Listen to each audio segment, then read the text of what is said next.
The offseason is now in full swing for the Philadelphia Phillies, and there are some big picture questions that need to be answered about this Phillies team. With Kyle Schwarber's free agency impending and some legitimate questions about his potential return to Philadelphia, there is another replacement that has popped onto the market, this time coming out of Japan. I do want to break down the legitimacy of these reports, if they could have found their Kyle Schwarber replacement overseas, and if this would even be a move that made sense for this Phillies team. So let's get right into things here, and do want to start off with this report. These have been sort of whispers floating around for quite some time. This has been a popular name. This is going to be a hot commodity for a lot of MLB teams. I'm going to dive into the latest here. So we've gotten this report, this coming a couple weeks ago, or over a month ago at this point, in September 8th. Shout out to our guy Phillies Tailgate, who tweets out, according to reports in Japan, the Phillies have scouted 25-year-old first baseman / third baseman Munetaka Murakami. He is expected to be posted this offseason by the Yakult Swallows, which is a fire name, by the way. His career stats in the NBP: 3,064 at-bats, has 833 hits, 145 doubles, 242 home runs, 635 RBIs, 598 walks, 958 strikeouts, which is a lot there, and slash lines of 272, 395, and 559. Some good slugging numbers, a clear-cut power hitter, and to find out a little bit more about him, as well as the reports in connection to the Phillies, let's now take it over to this report here. So if I'm going to dive into this article coming from Sporting News, which writes, if the Phillies do not want to go the Alex Bregman route, which this being in reference to the third baseman, and we will circle back and talk a little bit more in depth about Bregman, it continues, they will have other options to explore. Bo Bichette is an option if he considers moving on from shortstop, or they can go after NPB star Munetaka Murakami via the Athletics' Jim Bowden. Quote, another option for third base could be Munetaka Murakami, who has played for the Tokyo Yakult Swallows in Nippon professional basketball and is expected to be posted this offseason. He's a legitimate 30 home run hitter who gets on base at a high rate, but he's a below average third baseman defensively.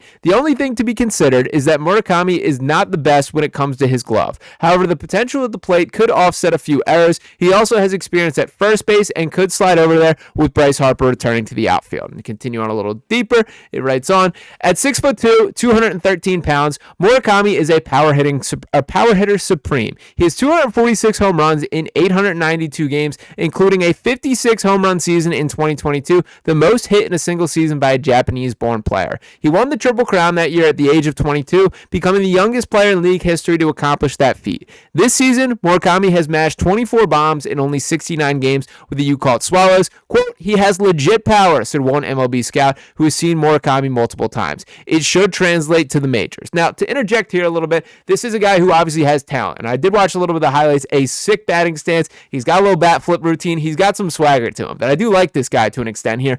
I will note, if we are allowing Kyle Schwarber to walk through the door right now, I'm not sure how into the idea I'm with replacing him with a player of the same profile. That yes, we need the power numbers. And to highlight exactly what Kyle Schwarber brought to the table this year, we are talking about a dude who hit 56 home runs, who had the most RBIs in baseball, 132 RBIs this year, a 365 on base percentage, 145 hits across his 604 at bats, but the biggest question mark is, what does that dollar figure look like? Now, I did want to pull up the spot rack projections once again. Shout out to our guy Phillies Tailgate, who has a number of these Phillies members with question marks for their future. Ranger Suarez projected a 6-year, $161.6 million deal, which is a lot there. I do think he's going to get paid on the open market, and it's going to break my heart to see Ranger Suarez in another uniform. Then it says Kyle Schwarber, 4 years, $99.6 million, which seems incredibly low to me. That I think there are going to be not just one, but several teams willing to go above that number there. Now, to rip off the others, JT Realmuto, 2 years, $25.9 million. Harrison Bader, 2 years, $20 million. Max Kepler, 1 year, $7.6 million. David Robertson, 1 year, $6.3 million. Jordan Romano, 1 year, $2.8 million, which is absurdity to me. Jordan Romano should be making like $20 an hour to pitch these days, but I would be shocked if a team gives him anything close to that. But nonetheless, let's keep this about Kyle Schwarber, and to add a little bit more to this, that we did get this report stating that, quote, the expectation within the sport is that Schwarber will seek 5 years, unprecedented, for a DH who will be 33 next season. Now, I know in baseball, like in general, it is the year. So we're seeing Pete Alonso, another guy who's making it clear, I want 7 years on the open market. I'm honestly not as caught up in the years as I am the dollar amount here. That to me, it is about how much you are directly investing to this specific player. What is the AAV? That number means a little bit more to me, in particular for Kyle Schwarber. The 4 versus 5 years, which if we want to flashback a couple months ago, did seem to be the line in the sand between the Phillies and Schwarber, this even dating before the season started.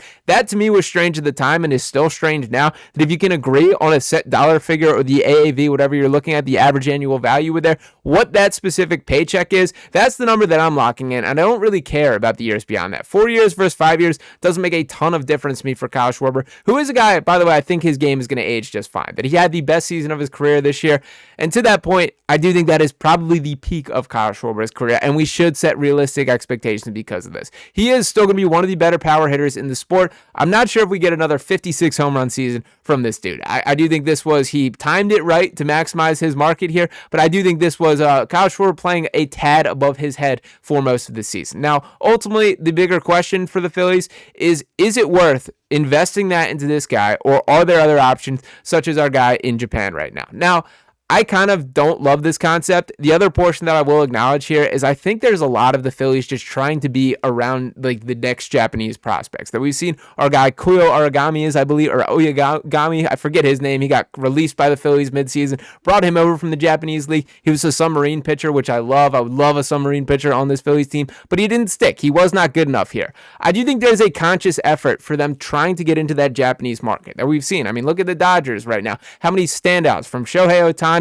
You can run down the list of how many. Roki Sasaki obviously shut us down quite a bit. That there's a ton of Japanese talent that they have on that roster. They got a damn good baseball team partially because of that. It's a lot more difficult just geographically here, talking about all the way across country, that it is simple math, that Japan is closer to California than it is to Philadelphia here. But I do think the Phillies are desperately trying to sort of grab a foothold in that type of market. There's a lot of talent that is coming from Japan that are excellent baseball players that I think they want to create a sort of pipeline here. This is a potential pathway to that becoming more legitimate, that there is. And if he can deliver to the level that he is in Japan, in the United States, that this is something that would matter to this Phillies team. But I do think that there are more sure things, that if you're allowing Schwarber to walk, that are simply better options to me. A guy like Pete Alonso, we can have those conversations about.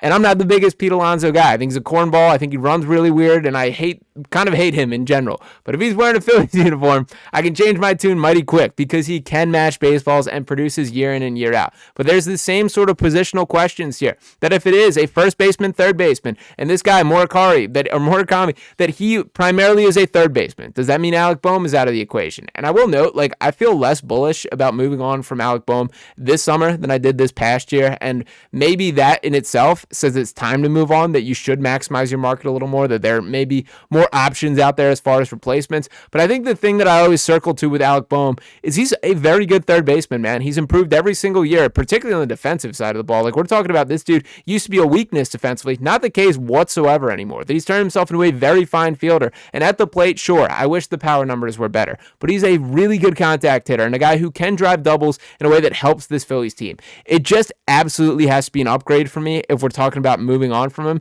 Could it be an Alex Bregman move? There are ways in which this plays out with the entire roster that it makes sense to me, but I do think that the Phillies are running into the same exact problem that they did last offseason. They have a really good baseball team. They're trying to make it a great baseball team. But you have to, move on from positions to open them up for others, and that's sort of a difficult balancing act. So we'll see if this is a guy that does make his way to Philadelphia. I do think it is noteworthy that we've heard several reports of this even saying that last week the Phillies were listed as, quote, leading contender for Triple Crown winner Munetaka Murakami there. Would be intriguing. I like that they are thinking in different directions, seeking every option that is on the table here. I don't know if I necessarily see this being the match that many are hoping could be the case. But let me know if you guys disagree in the comments. Is this a must-add from a Phillies perspective? Is this a dude that they absolutely need to go out there and sign? I'm not saying no. I'm open-minded, but I'm not 100% all in on this game plan at the time being. But let me know what you guys think in the comments below. Appreciate you guys tuning in as always. If you have not already, make sure you're smashing that subscribe button to the channel, dropping a like on this video here. I'll be back talking to you next time right here on Phillies Digest. Peace.